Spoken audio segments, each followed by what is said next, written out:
Le Comité international olympique a reporté sa décision sur une éventuelle exclusion de la Russie des Jeux olympiques de Rio.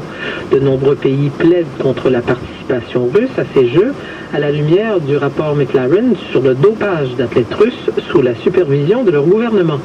Voici notre correspondant à Moscou, Raymond Saint-Pierre. Des centaines d'athlètes russes de 28 sports olympiques se préparent toujours pour les Jeux de Rio sans savoir ce qui les attend. Le ministre des Sports, Vitaly Mutko, lui, sait qu'il ne pourra pas y aller. Tous les officiels russes cités dans le rapport McLaren ne pourront pas être accrédités aux Jeux olympiques. Ce ministre nie encore l'existence d'un système d'état de dopage, même si 5 officiels de son ministère ont été suspendus de leurs fonctions, accusés d'avoir participé à un tel système.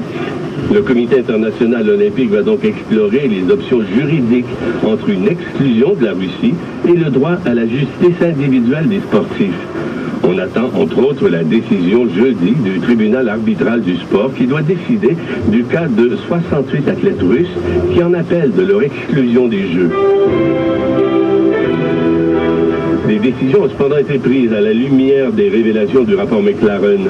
On va retester tous les échantillons des athlètes russes aux Jeux de Sochi. Les fédérations de sport d'hiver devront s'abstenir de participer à toute compétition en Russie.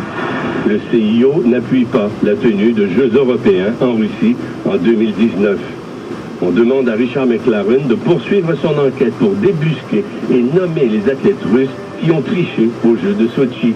Et tout ça à 17 jours de la tenue des Jeux olympiques de Rio. Ici Raymond Saint-Pierre, Radio-Canada, à Moscou.